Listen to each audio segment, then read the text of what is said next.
Hello students, thanks for appreciating the previous videos. मैं आशा करती हूँ कि जो भी क्वेरीज आपने रेज किए थे उसका आंसर आपको मिल गए होंगे। ये क्वेश्चन जो है शेयर किया है अंकुश ने, और ये क्वेश्चन बहुत ज्यादा इंपॉर्टेंट होने वाला है क्योंकि यहाँ पे हम डिस्कस करने वाले हैं valuation parameters.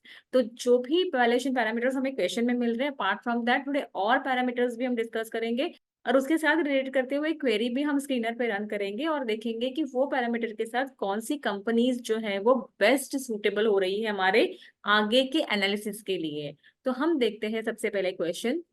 So let's look into the question. Company A जिसका पी रेशियो है 18 और growth that means profit growth है 8%। कंपनी बी जिसका पी रेशियो है 20 और प्रॉफिट ग्रोथ है 27%। तो यहाँ पे दो कंपनीज का डेटा दिया हुआ है हमें based on the adjusted price to earning ratio that is a PEG ratio. Which company is cheaper? तो हम मार्केट में हमेशा चीपर कंपनियां ढूंढते हैं, तभी तो हम मल्टी बैगर कंपनीज के पीछे पड़े रहता है कि कोई भी मल्टी बैगर कंपनी मुझे मिल जाए। जैसे राकेश झुनझुनवाला को टाइटन मिली थी, तो ऐसे कोई कंपनी हमें मिले करके हम हमेशा ही ढूंढते रहते हैं और इसी के लिए हम वैल्यूएशन पैरामीटर्स जो है वो यूज करते हैं। तो यहाँ पे ऑप्शंस देखते हैं। कंपनी ए ज्यादा चीप लग रही है, दैट मीन्स सस्ती है, मार्केट प्राइस से उसका वैल्यू ज्यादा है, या कंपनी बी के वैल्यूएशन जो है वो ज्यादा रीजनेबल लग रहे हैं। हमें ये देखना है with the help of our analysis. तो पहले हम देखते हैं एग्जैक्टली ये चीप का मतलब क्या होता है। So price you what you pay and the value is what you get। तो ये वाला जो वॉरेन बफेट का फेमस कोट है आपने सुना ही होगा। एग्जैक्टली यही हम सब चाहते हैं even in our everyday life. We always want things to be सस्ता, और ये हमारी फितरत है, यही हमारा हक है रादर। और क्या चीजें हमें सिर्फ सस्ती होनी चाहिए होती है? तो नहीं, हमें चीजें सस्ती भी चाहिए होती है और टिकाऊ भी चाहिए होती है। और यही मेंटालिटी हम स्टॉक सिलेक्शन के टाइम पे भी रखने वाले हैं। तो स्टॉक सस्ते और टिकाऊ का मतलब होता है स्टॉक रिलायबल और स्ट्रॉन्ग फंडामेंटल के कंपनी के होने चाहिए। और उसे कैसे चुने? तो इसके लिए कुछ पैरामीटर्स हम अप्लाई करते हैं। उसमें से ही एक पैरामीटर है जिसे हम बोलते हैं वैल्यूएशन पैरामीटर। अब यहाँ पे देखेंगे तो वैल्यूएशन में बहुत सारे रेशियोज आते हैं, जैसे प्राइस टू अर्निंग रेशियो है, प्राइस टू सेल्स रेशियो है, price to book value ratio, price to cash flow ratio, EV to EBITDA ratio, और मेरा पर्सनल जो फेवरेट है वो PG ratio that is price to earning to growth ratio, जिसे popularise किया था legendary Peter lynch ने। अच्छा, अब ये जो वीडियो है वो डेफिनेटली थोड़ी लंबी रहने वाली है, तो टाइम निकाल के उसे देखो क्योंकि आपकी इन्वेस्टिंग और लर्निंग के जर्नी में ये एक इंपॉर्टेंट वीडियो साबित हो सकती है। अब समझेंगे कि ये जो सारे रेशियोज है ये ज्यादातर प्राइस के साथ ही क्यों रिलेट किए गए हैं। That means price to earning ratio, price to sales ratio, price to book value ratio. तो ये इसलिए है क्योंकि जो वैल्यू हम ढूंढ रहे हैं उसका कंपैरिजन प्राइस के साथ ही होगा। तभी तो हम बता पाएंगे कि ये कंपनी की जो मार्केट वैल्यू है उसके फंडामेंटल की वैल्यू के साथ जो है वो अलाइन कर भी रही है कि नहीं। जैसे अगर हम प्राइस टू अर्निंग रेशियो की बात करें, तो क्या कंपनी का जो मार्केट प्राइस है उसको उसके अर्निंग जस्टिफाई भी कर रहे हैं कि नहीं, यही हम देखने वाले हैं बेसिकली वैल्यूएशन पैरामीटर्स में। तो hello everyone, welcome you all to yet another question answer series, जहां पे स्टूडेंट के एक क्वेश्चन का हम बहुत ही ज्यादा डिटेल में एनालिसिस करते हैं। तो सबसे पहले हम देखेंगे प्राइस टू अर्निंग रेशियो। तो प्राइस टू अर्निंग रेशियो आपको पता ही है, प्राइस का मतलब है करंट मार्केट प्राइस और अर्निंग का मतलब है बेसिकली आपका प्रॉफिट। तो प्राइस टू अर्निंग रेशियो जो है this is widely use ratio. हर बार जो है ज्यादातर इसके पहले वाली जो जनरेशन है वो प्राइस टू अर्निंग रेशियो देखते हुए बहुत बार अपने बाइंग डिसीजंस बना चुकी है। अभी की जो जनरेशन है जो इन्वेस्टिंग करती है वो प्राइस टू अर्निंग रेशियो के साथ और भी कई पैरामीटर्स चेक करती है, क्योंकि अभी हमें ये सारी चीजें आसानी से मिल जाती है। इसके पहले के जनरेशन जो एक्सेसिबल नहीं थे बहुत सारे एनालिसिस के साथ, वहां पे उनको बहुत कम रेशोज या बहुत कम इंफॉर्मेशन के साथ जो है अपने कंफर्मेशन लेने पड़ते थे कि ये कंपनी जो है इन्वेस्टेबल है या नहीं। So price to earning ratio का फॉर्मूला आपको पता ही होगा, current market price divided by EPS. EPS का फुल फॉर्म है earning per share. Earning per share का फॉर्मूला है PAT, that is profit after tax divided by number of outstanding shares. तो यहाँ पे और दो कॉन्सेप्ट निकल के आ रहे हैं। एक तो आ रहा है आउटस्टैंडिंग शेयर्स क्या होता है, और एक कॉन्सेप्ट यहाँ पे आता है डाइल्यूटेड ईपीएस। एक होता है ईपीएस, एक होता है डाइल्यूटेड ईपीएस। इसके बारे में हमने हमारे कोर्स में डिटेल में डिस्कस किया हुआ है। अब देखेंगे कि प्राइस टू अर्निंग रेशियो क्या इंडिकेट करती है। तो it indicates how much investors are willing to pay for each rupee of company's earning. तो ये बताता है कि जब कंपनी 1 रुपया अर्न कर रही है तो मार्केट दैट मीन्स इन्वेस्टर उसको कितना ज्यादा प्रीमियम देने के लिए तैयार है। For example price to earning ratio किसी कंपनी का 10 है, इसका मतलब 10:1 या 10 डिवाइडेड बाय 1। ₹1 जब कंपनी अर्न कर रही है तो मार्केट प्रीमियम उसको 10 टाइम्स दे रहा है, क्योंकि price to earning ratio time में डिनोट होता है। तो ऐसे भी हो सकता है जब इन्वेस्टर्स बहुत ज्यादा ऑप्टिमिस्टिक होते हैं कंपनी के आने वाले फ्यूचर को लेके, वो टाइम पे प्राइस टू अर्निंग रेशियो आपको बहुत हाई दिखता है और वो कंपनी में भी अच्छे ग्रोथ पोटेंशियल्स हो सकते हैं। इसको ढूंढना है by doing the detailed analysis. तो फंडामेंटल एनालिसिस में कभी भी पी रेशियो ये एक पैरामीटर नहीं हो सकता। There are different parameters which will be applying in order to select one particular. For example जो लिस्टेड कंपनी एमसीएक्स है, that is multi commodity exchange of India limited, इसका प्राइस टू अर्निंग रेशियो जो है वो 27,680 times है। मतलब जब company ₹1 कमा रही है, मार्केट उसको 27,000 से ज्यादा का प्रीमियम देने के लिए तैयार है। जियो फाइनेंशियल सर्विसेज का जो प्राइस टू अर्निंग रेशियो है वो 9140 है, नाइका का 1790 है, और हुनासा दैट इज मामा अर्थ जो कंपनी आपको पता है, उसका प्राइस टू अर्निंग रेशियो जो है 1335 है। जबकि ऐसी भी मार्केट में कंपनीज है जिनका प्राइस टू अर्निंग रेशियो 1 या 1 से कम है। अद्भुत इंडस्ट्रियल फाइनेंस लिमिटेड का पीई रेशियो 1.36 है, तो आनंद प्रोजेक्ट लिमिटेड का पीई रेशियो 0.11 है। कावेरी टेलीकॉम प्रोडक्ट लिमिटेड जो है इसका पीई रेशियो 0.79 है। मतलब जब भी कंपनी का जो अर्निंग है ₹1 है, तभी कावेरी टेलीकॉम प्रोडक्ट लिमिटेड के जो इन्वेस्टर्स है उसको सिर्फ 79 पैसा दे रहे हैं मार्केट में, मतलब उतना ही उसका वैल्यूएशन है। तो डेफिनेटली ये वैल्यूएशन अंडर वैल्यूड समझा जाएगा when it comes to price to earning ratio. लेकिन as I said that this is not only parameter, तो कुछ और पैरामीटर्स भी हम देख लेते हैं यहाँ पे, जैसे price to cash flow ratio. तो कैश फ्लो एग्जैक्टली बताता है कि कितना कैश आया, दैट इज इनफ्लो कितना है और आउटफ्लो कितना है। तो जब ₹1 का कैश इनफ्लो है, क्योंकि कैश फ्लो पॉजिटिव होना चाहिए, जब ₹1 का कैश इनफ्लो है तो सामने कितना प्राइस मार्केट देने के लिए तैयार है। Price to cash flow ratio similar to the PE ratio होता है। This metric compares the stock price of the company's cash flow generation capability. तो यहाँ पे कितना कैश जनरेट कर सकती है कंपनी। सेल्स का मतलब कैश फ्लो नहीं होता है। पॉसिबल है आपने बहुत सारा सेल्स कर ली है, जैसे इन केस ऑफ आईसीआईसीआई हो रहा था कुछ साल पहले, जब भी उनकी मैनेजमेंट इतने अच्छे से नहीं चल रही थी। वहां पे सेल्स हो रहे थे, वहां पे काफी सारे लोन दिए जा रहे थे, लेकिन वहां पे इतना अच्छा कैश फ्लो जनरेट नहीं हो रहा था। तो किसी कंपनी ने सेल्स किए का मतलब है वो कैश में कन्वर्ट हुआ कि नहीं, क्योंकि लोगों ने, जब भी आप क्रेडिट सेल्स करते हो तो सामने पैसा भी देना जरूरी होता है। जब पैसा आता है तब भी आप उसको कैश इनफ्लो बोलोगे, और पैसा जाएगा तभी कैश उसको आउटफ्लो बोलोगे। तो इस पर्टिकुलर पैरामीटर में जो है हम कैश फ्लो को रिलेट कर रहे हैं करंट मार्केट प्राइस के साथ। तो cash flow is more reliable indicator for the companies financial health than the earnings, as it reflects the actual cash coming in and out of the business. Next हम देख सकते हैं price to sales ratio. तो बहुत बार ऐसे होता है कि किसी कंपनी का प्रॉफिट नहीं होता है लेकिन सेल्स होता है, दैट मीन्स उनकी टॉप लाइन होती है लेकिन बॉटम लाइन नहीं होती है। जैसे हम स्टार्टअप की बात करेंगे तो इनके मार्केट शेयर बहुत अच्छे होते हैं, जैसे जोमेटो के मार्केट शेयर बहुत अच्छा है, स्विगी का मार्केट शेयर बहुत अच्छा है, ओला का मार्केट शेयर बहुत अच्छा है, लेकिन देखा जाए तो यहाँ पे उनके प्रॉफिट्स इतने अच्छे से बन नहीं रहे हैं। वो टाइम पे प्राइस टू सेल्स रेशियो के साथ इसको रिलेट किया जाता है जब वैल्यूएशन निकालना होता है।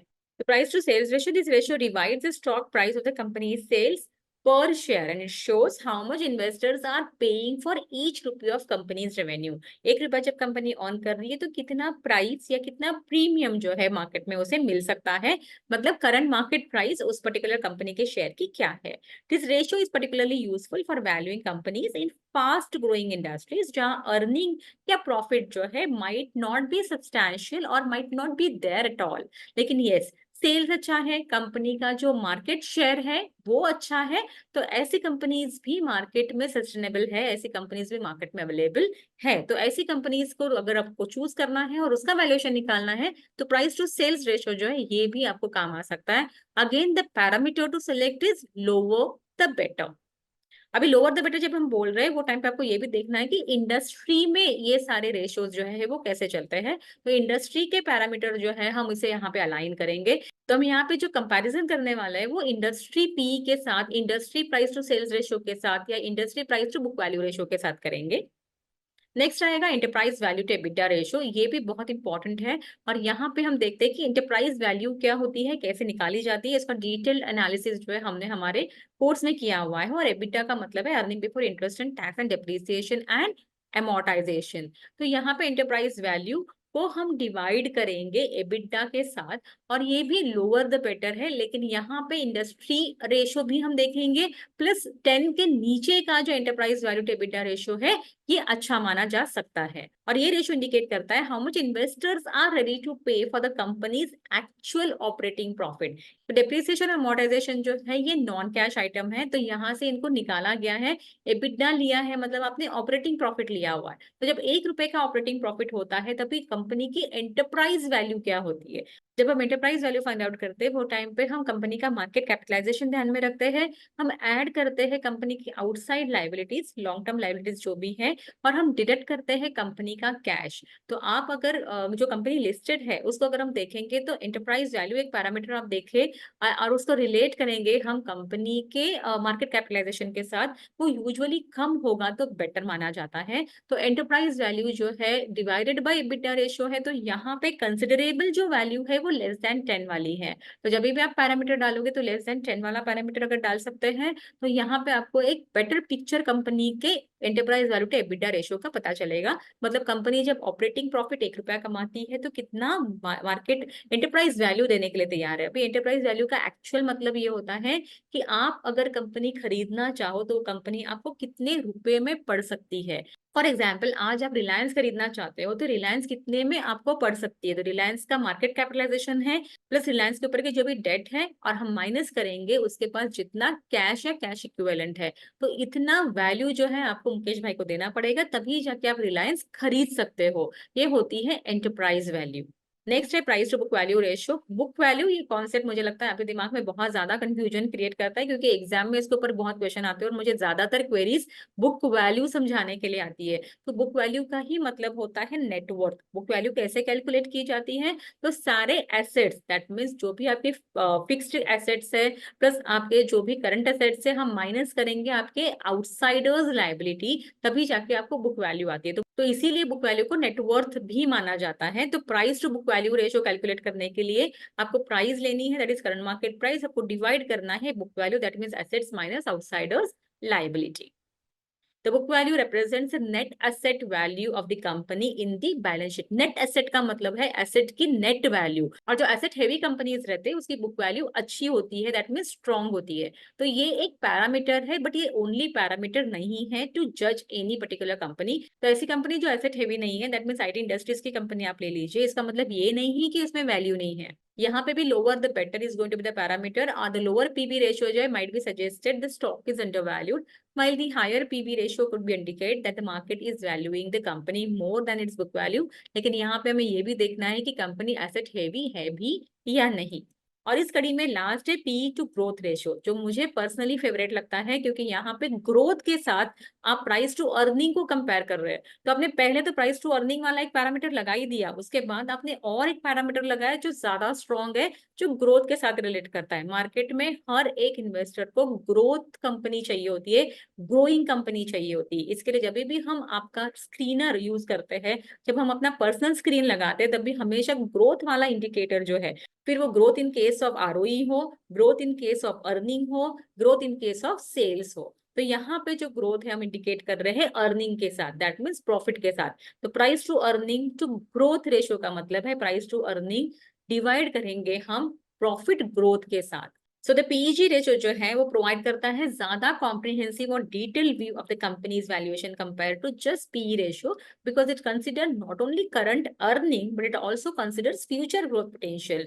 तो ग्रोथ पोटेंशियल हम कैसे फाइंड आउट करेंगे, तो इसके लिए कंपनी के जो हिस्टोरिकल वैल्यूज है वो भी देख सकते हैं, इंडस्ट्री क्या रेट में ग्रो कर रही है ये भी देख सकते हैं, और मैनेजमेंट का व्यू कैसा है, मैनेजमेंट उसके लिए क्या स्टेप्स लेने वाली है। On the basis of that you can decide the future growth potentials of the company। तो ऐसे भी पॉसिबल है किसी कंपनी का पीई रेशियो बहुत हाई है, दैट मीन्स कंपनी का पीई से 30, 35, 40 है, लेकिन अगर ग्रोथ भी उसको अलाइन कर रही है, दैट मीन्स ग्रोथ भी अगर 30-35% के हिसाब से हो रही है, तो डेफिनेटली आपका पीईजी है वो कम निकल के आएगा। पर ऐसी कंपनियां हर एक को चाहिए, मतलब price to earning ratio high है लेकिन ग्रोथ भी उसको अलाइन कर रही है।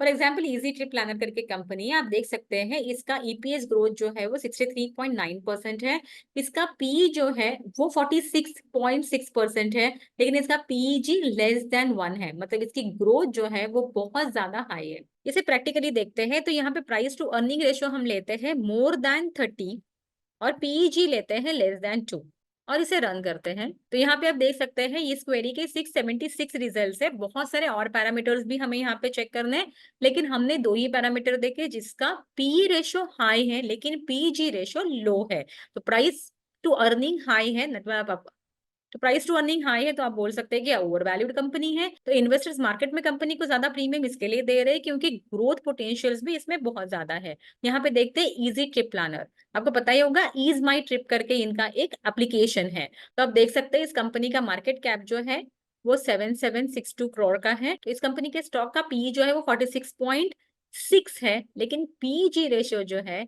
वो 0.45 है। आप देख सकते हैं यहाँ पे ईपीएस ग्रोथ इसकी बहुत ज्यादा है, दैट मीन्स प्रॉफिट की ग्रोथ जो है वो इसकी 63.9% है पास्ट 3 इयर्स। ये कोई भी रिकमेंडेशन नहीं है और बहुत ज्यादा डिटेल में आपको स्टडी करनी है। अलॉन्ग विद दैट आप उसका आरओई भी देख सकते हैं जो 46.9 है। तो ये पॉइंट ऑफ व्यू से भी ये कंपनी अच्छी है, मतलब उसका आरओई अच्छा है, उसका आरओसीई अच्छा है। हमने अभी डिस्कस किया था एंटरप्राइज वैल्यू। तो एंटरप्राइज वैल्यू मैंने बोला था कि आपका जो मार्केट कैप है उसका एंटरप्राइज वैल्यू कम होगी तो कभी भी अच्छा रहेगा। तो इसका एंटरप्राइज वैल्यू जो है ये लेस देन मार्केट कैपिटलाइजेशन है 7759। इसे कैसे कैलकुलेट किया रहेगा, तो market cap plus debt minus cash equivalent. तो कैश इक्विवेलेंट यहाँ पे 118 है, तो आप 7762 प्लस 116 माइनस 118 करोगे तो आपको 7759 मिलेगा। तो डेफिनेटली कोई रिकमेंडेशन नहीं होने वाली। जैसे मैंने कहा कि कोई एक कंपनी को आप एनालाइज कर रहे हो तो बहुत सारी चीजों को आपको देखना है, जिसमें से कुछ पैरामीटर्स हमने यहाँ पे इंडिकेट करके रखे हुए। यहाँ पे कुछ पैरामीटर्स मैंने पहले से ही प्लॉट करके रखे हुए जिसको मैं देखती हूँ यूजुअली, और यहाँ पे आके फिर आगे आप बाकी भी देख सकते हैं। जैसे definitely as I said this is not going to be any recommendation, because यहाँ पे आप कंपनी के प्रोज और कॉन्स भी देखोगे। यहाँ पे कॉन्स देखोगे ज्यादा है एज कम्पेयर टू प्रोज, मतलब पॉजिटिव चीजें कम है और नेगेटिव चीजें ज्यादा है। स्टॉक ट्रेड कर रहा है 12.6 times of the book value. जैसे मैंने बोला था कि बुक वैल्यू कम होनी चाहिए तो ज्यादा बेटर मानी जाती है। प्रमोटर होल्डिंग जो है वो भी डिक्रीज हो रही है। हम हमेशा चाहते हैं कि प्रमोटर का अपना हिस्सा, प्रमोटर का अपना इंटरेस्ट कंपनी में बना रहेगा, तो ही जाके प्रमोटर जो है कंपनी के ज्यादा ग्रोथ के लिए स्ट्राइव करेंगे। और कंपनी के जो शेयर्स है वो भी प्लेज नहीं होने चाहिए, ये चीज भी हमें देखनी है जब हम फंडामेंटल एनालिसिस लगाते हैं। डेटर्स डे भी आप देखोगे यहाँ पे इंक्रीज हुए, मतलब जो पैसे डेटर्स के पास से आ रहे हैं पहले 98 100 डेज में आते थे, अभी उसको 138 डेज लग रहा है। मतलब डेफिनेटली आपका वर्किंग कैपिटल का रिक्वायरमेंट यहाँ पे बढ़ने वाला है। Working capital days have increase from 43 days to 316 days. तो ये सारी चीजें रेड फ्लैग है। तो इसलिए मैंने बोला कि कंपनी के शेयर प्राइस कम है, ग्रोथ पोटेंशियल ज्यादा है, इसका मतलब ये नहीं कि कल जाके ये कंपनी को हमें खरीदना है। और ये इसलिए भी पॉसिबल है क्योंकि इनका वर्किंग कैपिटल मैनेजमेंट जो है वो बहुत अच्छा नहीं है। जब किसी कंपनी का एनालिसिस करते हैं तब हम उनका मैनेजमेंट एनालिसिस भी करते हैं, और मैनेजमेंट एनालिसिस करने के टाइम पे हम ये जो चीजें हैं कॉन कॉल्स ये पढ़ सकते हैं, ये सुन सकते हैं, क्योंकि ये रीसेंट है। और रीसेंट और पास कॉन कॉल सुन के आप उसको रिलेट कर सकते हैं कि जो भी उन्होंने पास में बोला हुआ है उन्होंने आने वाले टाइम में अपने आप को प्रूव करके दिखाया या नहीं दिखाया है। तो अभी तक हमने वैल्यूएशन रिलेटेड जो भी रेशियोज है वो डिस्कस कर लिए हैं। अब जाते हैं हम क्वेश्चन की तरफ। Company A with a PE ratio of 18 and growth 8% and company B with a PE ratio of 20 and growth 27% है, तो कौन सी कंपनी आपको मार्केट प्राइस के हिसाब से ज्यादा रीजनेबल लग रही है, चीपर लग रही है? तो अभी हम देखेंगे कैलकुलेशन पार्ट। कंपनी ए और कंपनी बी जो हमने प्लॉट कर दिए हैं। पी रेशियो 18 है कंपनी का, तो कंपनी बी का पी 20 है, ग्रोथ 8% है, और यहाँ पे कंपनी बी की ग्रोथ जो है वो 27% है। ऐसे देखा जाए तो कंपनी ए ज्यादा रीजनेबल लग रही है from the P point of view, company B जो है वो ओवर वैल्यू लग रही है। अब देखते हैं कंपनी ए का पीजी रेशो क्या है, 18 divided by 8 that is 2.25 times, और कंपनी बी का पीजी रेशो है 20 divided by 27 that is 0.74 times. Lower the better is the indicator, that means यहाँ पे P20 है लेकिन ग्रोथ जो है वो P से भी ज्यादा है, that is price to earning से भी ज्यादा है। तो कंपनी ए के सामने कंपनी बी विनर साबित हो रही है क्योंकि ग्रोथ पोटेंशियल इसमें हाई है।